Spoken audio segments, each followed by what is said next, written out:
Hi, dreamers. I'm Percival. And I'm Viviane. And we are your hosts of the Dreamscape Chronicles. If you would like to share a story for us to tell or come on the show and share it yourself, we welcome all dreamers to contact us at dreamscapechronicles@outlook.com. Our Patreon is now live. Just search the Dreamscape Chronicles. We will also be putting a link in our show notes to make it easier to find. It's only $1 for Discord access, so you can join our growing community by chatting about the show, voting on polls, and sharing stories with others like yourself. Soon, we will be moving our special episodes and witching hour segments over to Patreon. At a higher tier, you will have access to our personal stories and more of our special episodes. The witching hour segments and other special episodes that we have already released will stay free. But if you are looking for more content like that, Patreon is where you will find them. Now back to our regularly scheduled broadcast. We've always assumed our dreams were private, that they're stitched together from your own memories, your own fears, your own desires. A subconscious, self-contained theater that closes its doors when you open your eyes. That's the general idea anyway. But anyone who's gone deep enough knows better. Dreams are not rooms you own. They're not even rooms you rent. They're roads, intersections, a vast, endless network of places that have no business existing, yet are somehow older than the mind walking through them. You might think you're wandering through a fantasy of your own making until you take a wrong turn and find yourself in a hallway that does not belong to you. The air will feel different there, heavy, a little too still. The walls might seem to breathe, and if you listen closely, you'll hear it. Not words, not exactly, but the echo of thoughts that are not yours. Most people wake up before they understand what that means. Most. But a few, they keep going. They learn the paths. They become travelers moving between minds, crossing the threshold of another person's sleep like stepping over a doorway. Some call it dreamwalking, a gift, a skill, an art. Others, they don't walk. They build. They weave. They shape the dream as they move, laying down streets where there were none, planting images like seeds, bending the script so the dream becomes theirs, or yours if you're lucky. Renaissance magicians like Agrippa called imagination a power that could receive visions from the stars or shape reality itself. And Carl Jung, centuries later, called it active imagination, the mind's ability to step inside a living dream and make changes from within. A gateway into the collective unconsciousness. The dreamwalker moves like a scout, charting strange lands in quiet reconnaissance. The dreamweaver is the architect, the stagehand, the storyteller pulling the strings. But the real magic happens when you can do both. When you can walk into the dream with open eyes and weave as you go, so the night becomes a place you don't just visit, you help make. Tonight, we're going to talk about the travelers and the builders, the ones who move unseen through the sleeping mind, the ones who know where the corridors lead, and the ones who would rather you never learn to lock the door. So close your eyes, not too tightly. We wouldn't want to attract attention. Some ideas live at the edge of polite conversation, whispered about, shrugged off, but never quite gone.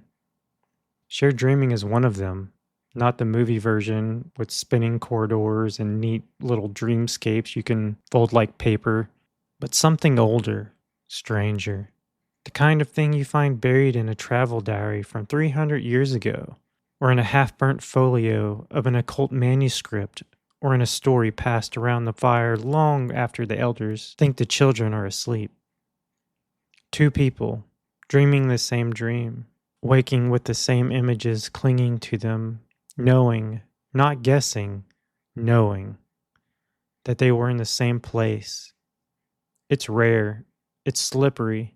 Cultures have been speaking of it since before we had the word dream, let alone psychology. Herodotus tells us of whole groups receiving the same warning from the gods in their sleep. The Greeks argued over how visions work, and if you go back far enough, you find yourself in a world where dream space is no less real than the waking, and meeting someone there is no stranger than meeting them in the market. For the modern occultist, two people dream the same thing is just the doorway. Step through it, and the questions stop being, can this happen? And become, what can you do there? That's where the work begins and where the danger lives. Because past that gate, the dreaming isn't just a place for meeting, it's a place for hunting. And some hunters, well, they've been waiting a long time. This is where we step off the shallow edge of sharing a dream and wade deeper into the endless abyss, a danger with more intention and perhaps even malice. Let's take a quick second here to go hit that 5-star rating button and follow us so you don't miss any episodes. It really helps us to grow the show so that we can bring you better content. Just a reminder to everyone, go check out our socials too. We have a YouTube channel now, as well as our growing Instagram where you can follow us. Check out some cool cover art and get updates about the show. All links will be in the show notes, and you can always reach out to us directly. Just a couple quick shout outs to Fancy and Grim Gojira for commenting Dream Incubation on the episode, and to Sacred Flux for supporting us on Patreon and joining us on the Discord channel. Yeah, thank you guys. We really appreciate the feedback, and that little bit every time helps us push our podcast a little further. In the chronicles of occult philosophy, the dream realm has always been an ambiguous borderland, neither wholly material nor immaterial, neither fully within the control of the dreamer nor entirely alien to them. The Greeks called it the realm of the Oneiroi, which we have talked about them for. Messengers and shades who stepped lightly between the waking and the sleeping worlds. From the Hermetic tradition to modern witchcraft, this liminal territory has been charted, named, mythologized in countless ways. Yet two archetypes stand out in modern esoteric discourse for the precision with which they articulate contrasting relationships to the Dreamwalker, and the Dreamweaver. To understand these archetypes, one must begin with the premise that dreaming, as Plato suggested in the Republic, is not simply a passive unfolding of mental residue, but a mode of cognition, a second sight in which the soul, released from the chains of the body, moves according to its own laws. This movement may take two primary forms, one of travel, in which the dreamer navigates landscapes beyond the waking world, and one of shape, in which the dreamer actively constructs those landscapes. These two functions correspond closely to the figures of the Dreamwalker and the Dreamweaver. Though neither should be seen as strictly modern inventions, both archetypes have deep roots in mystical, shamanic, and philosophical traditions. The Dreamwalker's craft is fundamentally one of motion, of passage through the mutable architectures of dream, whether self-generated or entered through shared psychic space. In Jungian terms, the Dreamwalker is an ego consciousness that maintains lucidity within the autonomous field of the unconscious, allowing the dreamer to walk as if through a physical terrain. The mundus imaginalis, described by Henry Corbin, the great interpreter of Islamic mysticism, parallels this. An intermediate world, or alam al-mithal, where realities are neither sensory nor purely abstract, but imaginal in the precise active sense, the place where spirits take body and bodies become spirits. In the Dreamwalker's methodology, the dream is not merely a subjective hallucination, but a place, an experiential geography. This is not metaphorical. Shamans of the Tungusic peoples of Siberia, as recorded by Mircea Eliade in Shamanism, Archaic Techniques of Ecstasy, described the dream journey as a literal voyage. The shaman's spirit leaves the body to travel to other realms, encountering spirits, ancestors, and dangers along the way. A dreamwalker, in this sense, inherits the mantle of these archaic travelers. The motion is purposeful to retrieve knowledge, to heal, to deliver a message. Yet, unlike the modern popular notion of lucid dreaming, which is often framed as control of the dream, the Dreamwalker's approach is more akin to respectful exploration. The Dreamwalker does not presume to own the landscape.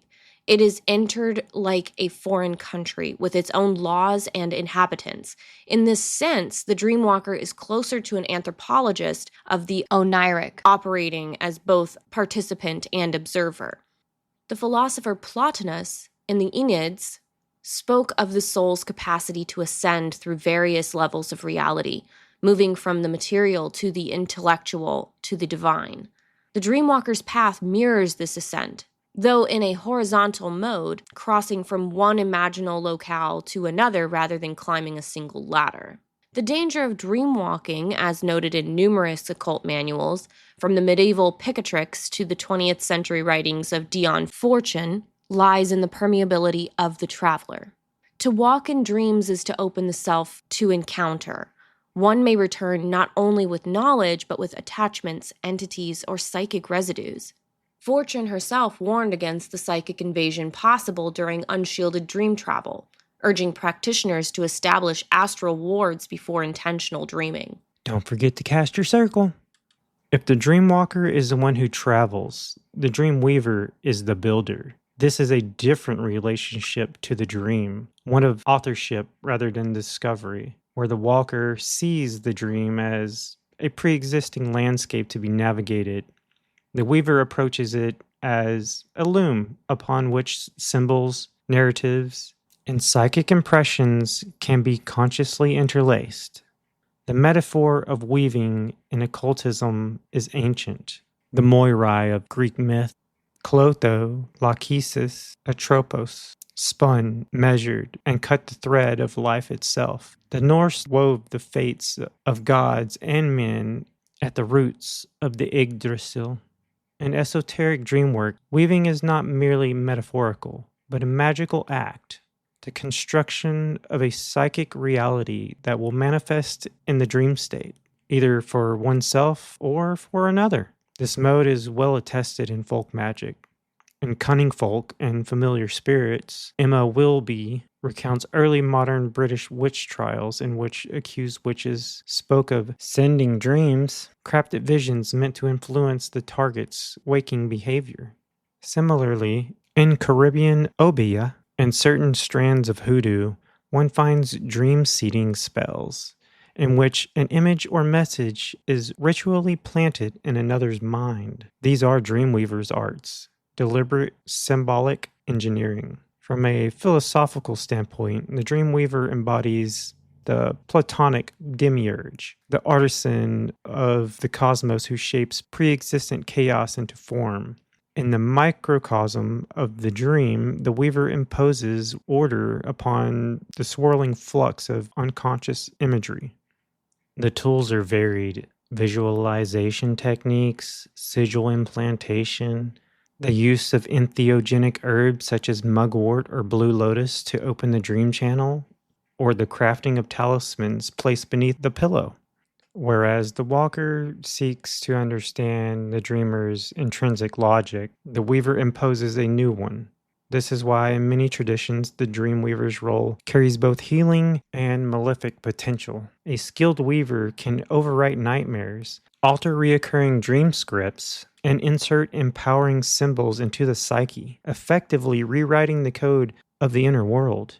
But the same capacity allows for manipulation, psychic influence, and entrapment within dream constructs. In Tibetan Buddhist dream yoga, as described by Namkhai Norbu, the disciplined practitioner learns to transform dream content at will, not for manipulation, but for realization of the dreamlike nature of reality itself. Here, the weaving is a spiritual exercise rather than a sorcerous one. To situate these archetypes philosophically, it is useful to mention Aristotle's distinction in De Anima between passive and active imagination. The dreamwalker operates in a mode similar to passive imagination, receiving forms, perceiving what arises, moving through it as someone moves through a landscape they did not design. The Dreamweaver operates in the mode of active imagination, generating forms, shaping them according to their will. The Renaissance occultist Marsilio Ficino, in his commentaries on Plato, wrote about the role of imagination as a mediating power between intellect and sense, capable of receiving images from the divine and shaping them for the lower faculties. One might say that the dreamwalker inhabits the receptive pole of this spectrum, while the dreamweaver inhabits the generative pole. Both are necessary for the full development of the magical imagination prized by Ficino and his successors. Carl Jung's own method of active imagination, in which the dreamer engages consciously with dream figures and alters the unfolding scene, is essentially a weaver's craft. Though Jung himself also valued the walker's receptivity to the autonomous movements of the unconscious, the two archetypes are thus not mutually exclusive but represent poles on a continuum of dream work. The binary of Walker-Weaver is not an invention of modern witchcraft, but can be seen refracted through many cultural lenses. In the Bardo Thodol, the Tibetan Book of the Dead, dream practices are preparations for navigating the post-mortem states. Here, walking is an art of recognizing and moving through visionary terrains, while weaving is the art of transforming fearful visions into peaceful ones. Among the Senoi, people of Malaysia, anthropologist Kilton Stewart reported in the mid-20th century that dream work was a daily communal activity, with dream content discussed and shaped collectively. In Stewart's controversial and partly romanticized account, children were taught both to walk into dreams consciously and to alter them creatively, an integration of both archetypes. In medieval Islamic mysticism, Ibn Arabi described the faculties of the khayyal, the creative imagination, as both receptive and projective. One could enter visions not of one's own making, but one could also shape visions as vehicles for spiritual ascent. The dreamwalker enters the alam al-mithal to encounter. The dreamweaver enters it to build. Even in the Western ceremonial traditions, one finds this duality. The Key of Solomon contains instructions for acquiring dream visions through angelic invocations, a walker's art, but also for implanting visions via talismans, a weaver's art. The Hermetic Order of the Golden Dawn taught astral travel, dream walking in the waking trance, alongside the construction of elaborate inner temples, dream weaving in the imaginal spheres. While the distinction between dreamwalker and dreamweaver is clear in theory, advanced practitioners in the esoteric arts often move fluidly between them. A witch might walk into a dream to assess the terrain, then weave changes into it before exiting. A mystic might weave a symbolic environment in meditation, then walk through it to seek further revelation.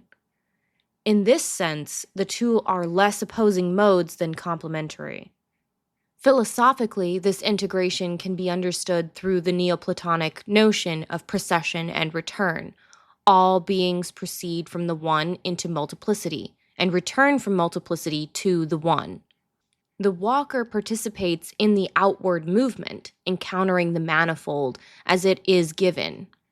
The weaver participates in the return, shaping the manifold into a form that leads back towards the source. In uniting both, the practitioner engages in a full cycle of oniric theurgy. To truly grasp the full architecture of the dreamwalker and dreamweaver distinction, one must step into the current of Renaissance magical thought, for it was there that imaginations, dreams, and magics were brought into unified theory. Heinrich Cornelius Agrippa, in his De Occulta Philosophia, or the 3 books of occult philosophy, treat the faculty of imagination not as a mere reproductive mechanism, but as an operative force, capable of shaping both the dreamer's internal world and the subtle bodies that connect to the external cosmos.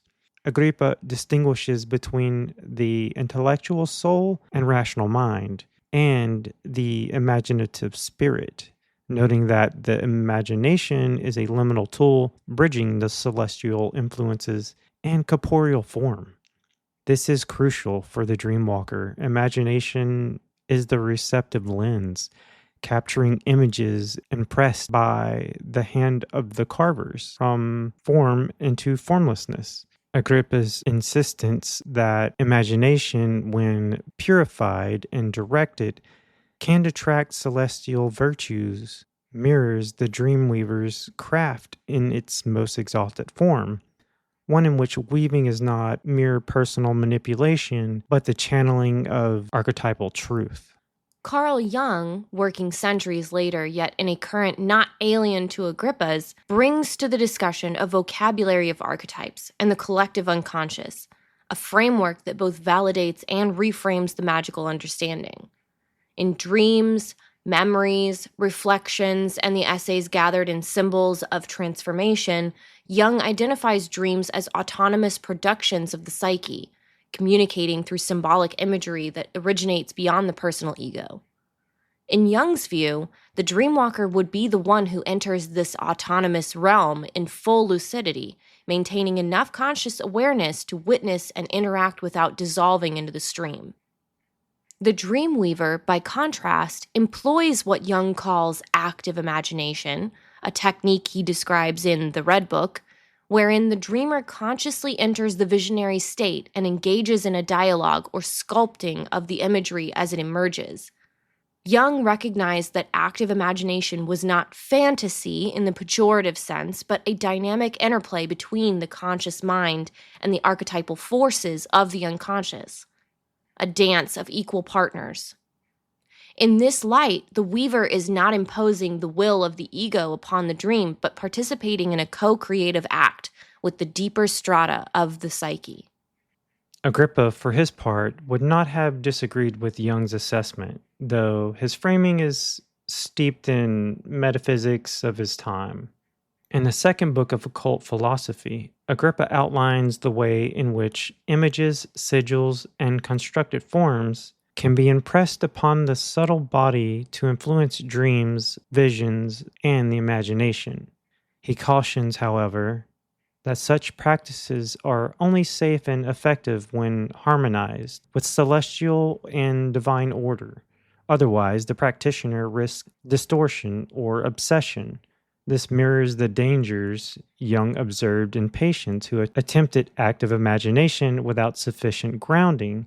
Instead of integration, they became overwhelmed by the content of the unconscious, a fate not unlike the dreamweaver who becomes trapped in their own woven labyrinth.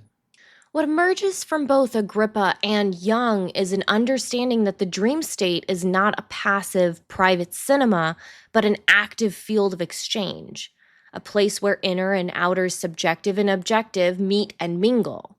The dreamwalker, moving through this field, learns its terrains, its rivers and walls, its gates and thresholds.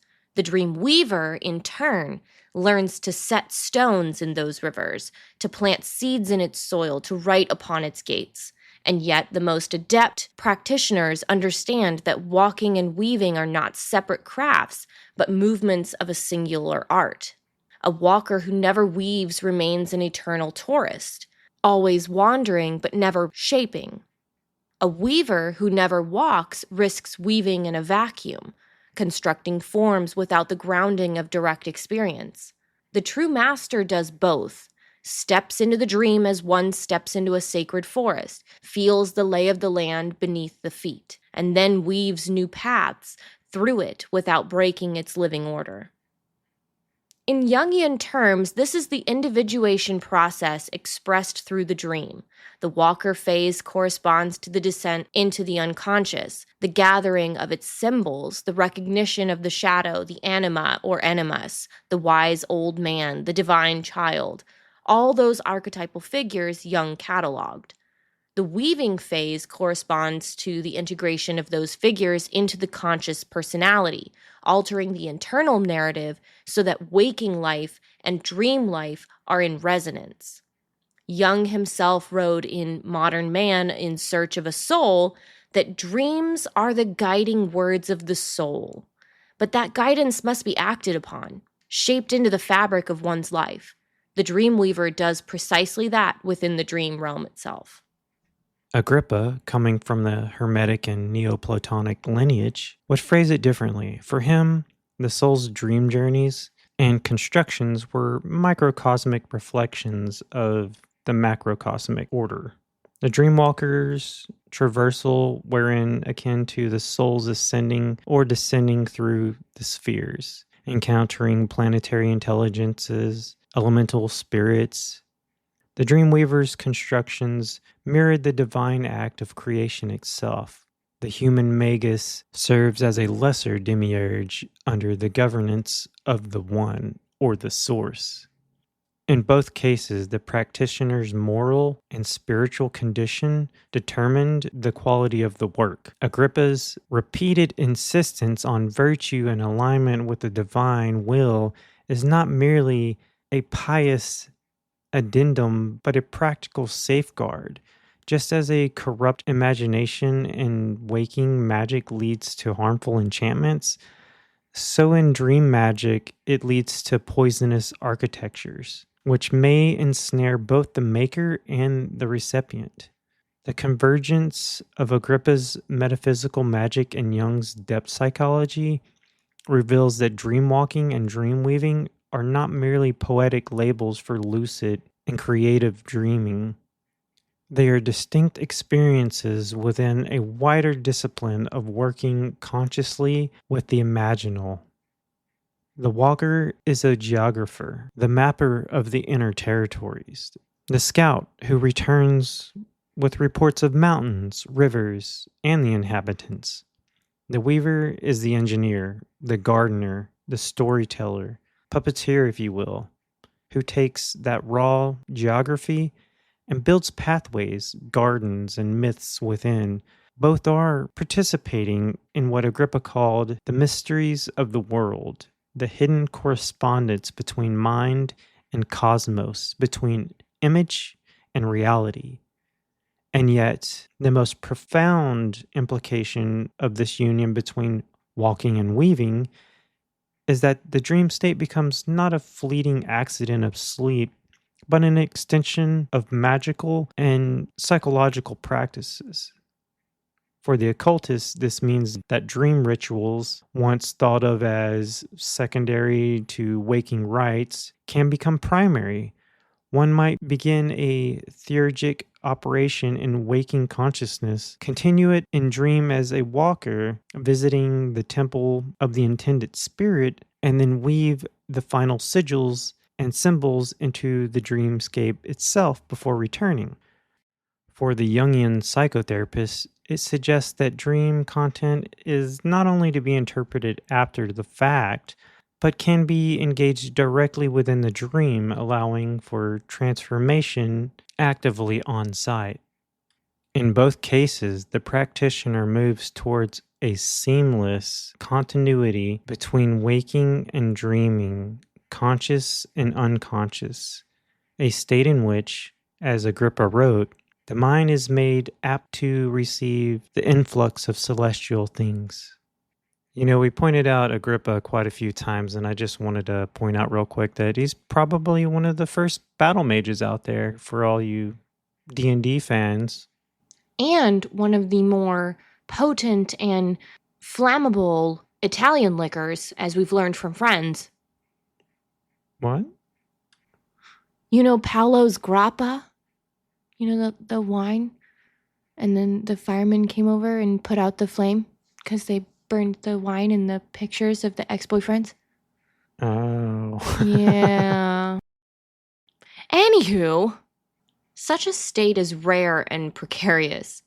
It demands from the dreamwalker the discipline of lucidity without control fixation, and from the dreamweaver the humility to shape without domination. It requires, in Jung's terms, the ego to enter into a relationship with the self, that archetype of wholeness, without attempting to usurp its primacy. It calls for the magus to remember that all weaving, however skillful, is done upon the warp and weft provided by a greater loom. When these arts are balanced, the dream becomes an arena of real magic, in which exploration and creation are one act, in which every step taken is also a thread laid down. The walker, weaver, moves through the dream, not as a trespasser, nor as a tyrant, but as a citizen of two worlds, carrying the light of consciousness into the night and bringing back the treasures of the dark to be woven into the tapestry of day. This has been a lot of information and a lot to unpack. Definitely. First and foremost, I want to say that this has been very troublesome because a lot of people don't want to talk about the details of this concept as a practitioner. Okay. It's one of those kind of taboo things. Yeah. So, for instance, something like this, you would want to have permission. I would not say anybody should be jumping into people's brains without permission. And this goes like our last episode with the AI stuff about, what's sneak doing in my brain while I'm not aware of it. Right. But always have consent. Right, exactly. This should be a consensual thing. Like me and you attempted this. Yes. And semi-poorly. I mean, it didn't work. I had some pretty weird dreams, but I too had weird dreams. We were nowhere in the same space. We were not on the same page, nor were we reading the same book.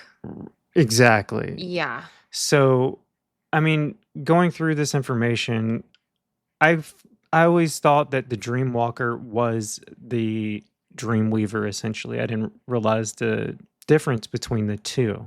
Right. But I'm realizing now that I have aspects of both of them in my dreams. So that's intriguing on its own. Can you go in a little deeper and give us some examples of each one that you've experienced by chance? Do you have that out of pocket? I mean, there's so many, but I can kind of sum it up really, right? Okay. So if I'm having a scary dream or something, I can manipulate it to move to a different place. Okay. So transition to a different dream world or dreamscape, if you will. And then from a weaver aspect, I can still manipulate the thing. So I can change it from day to night in my dreams. I can change anything. And even with the location-based changes, it's still very weaver-like. Okay. The manipulation of the dream completely.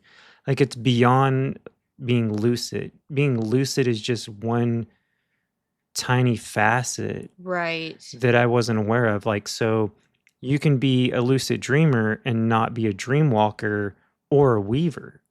Right. That makes sense, yeah. But you still have to become lucid in the first place to even begin to attempt any of this stuff past that. Right, yeah.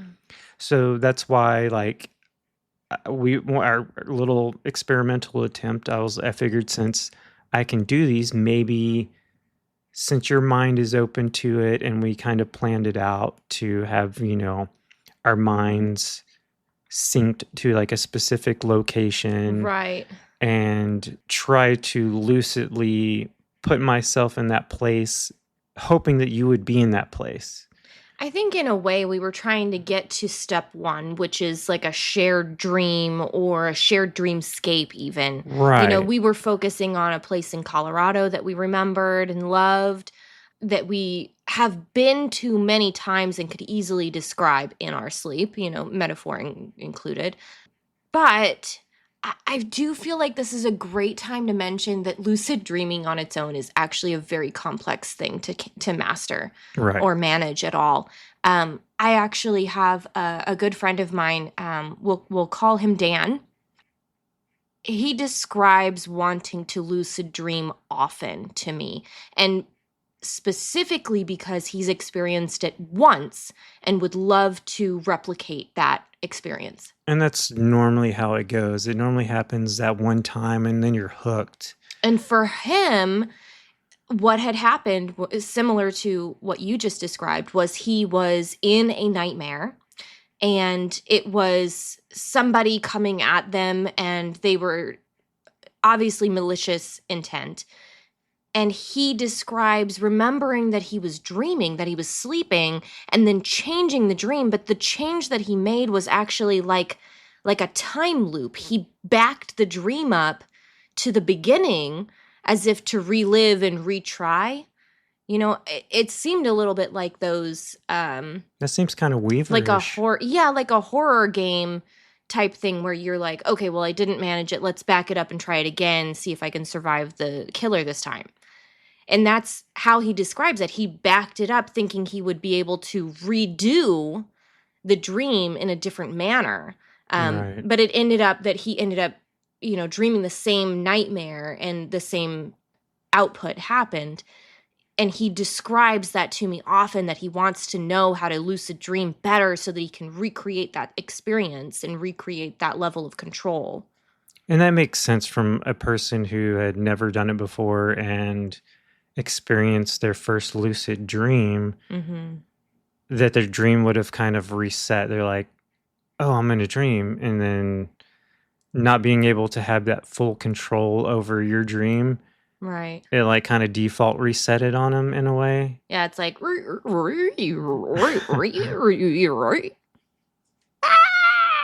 All over again. no, but for sure, that is definitely a struggle that we hear commonly shared. I think that the biggest thing to bring up would be, again, start a dream journal. That is step one.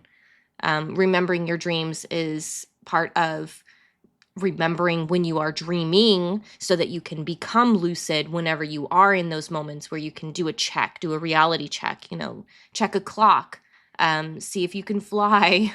Lots of different options there. You can look into those. But that's definitely step one, is just jotting it down. Exactly. And another big one is give your time to sleep. Like if you only have 6 hours to sleep, don't expect to go lucid. Oh, God, no. No. Like you need a really good night's rest to be able to fully get into that very deep sleep state so you can fully take advantage of your dream states and be able to potentially become lucid. Definitely.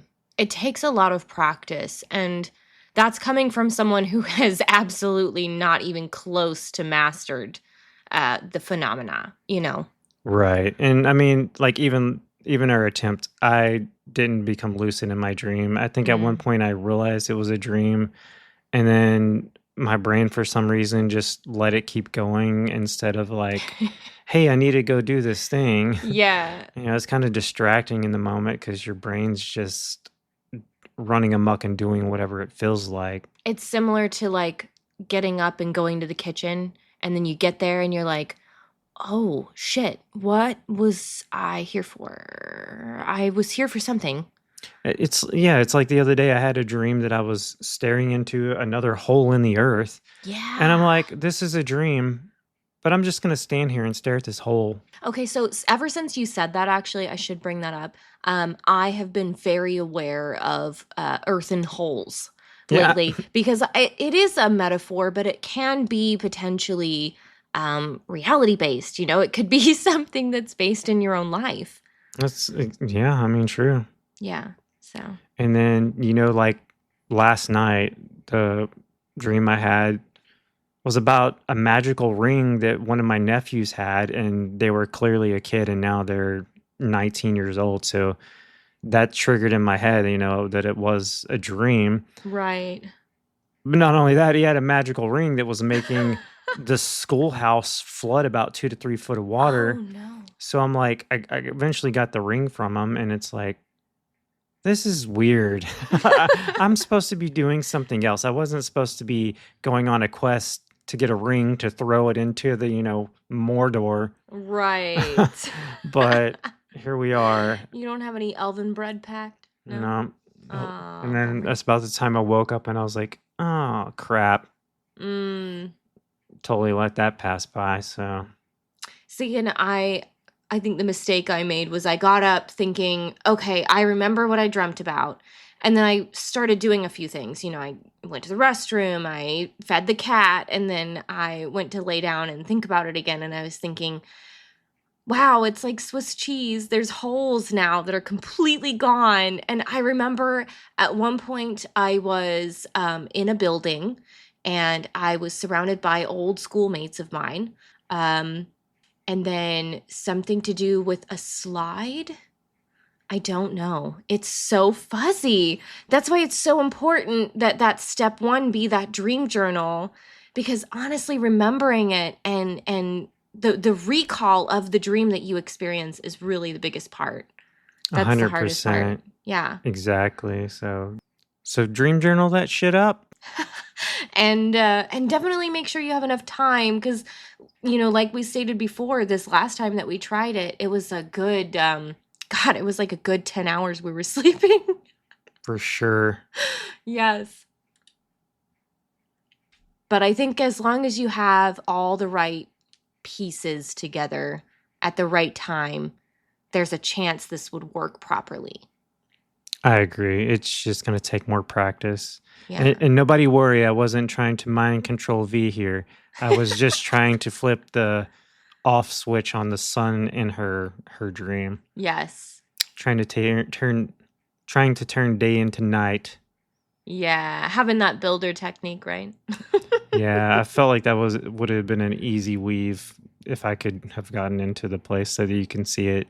Maybe sometime. But we've decided to try and test our theory, and going forward, we'll try to keep you updated on this. But to try and test that theory, Percival will try to turn the sun into the moon, and we will describe details that we are not sharing with each other in a blind format, and then come together to share details together and compare notes that way. We can do that. Yeah, that's what we're trying to do anyway. So you guys know at home, keep you updated, but we'll see how it goes. Yep.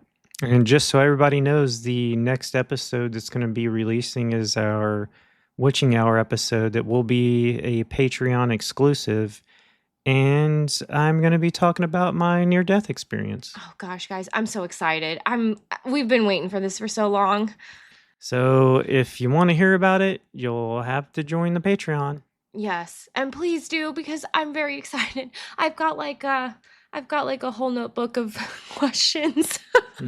Hey, if you have any questions, since we know that's coming up, go ahead and send them our way. Yeah, drop them in the Spotify or Apple Podcast comments, or go to our Instagram or YouTube. We'll find them. I check all the socials regularly. So yeah, we'll integrate those into the piece and see what we come up with.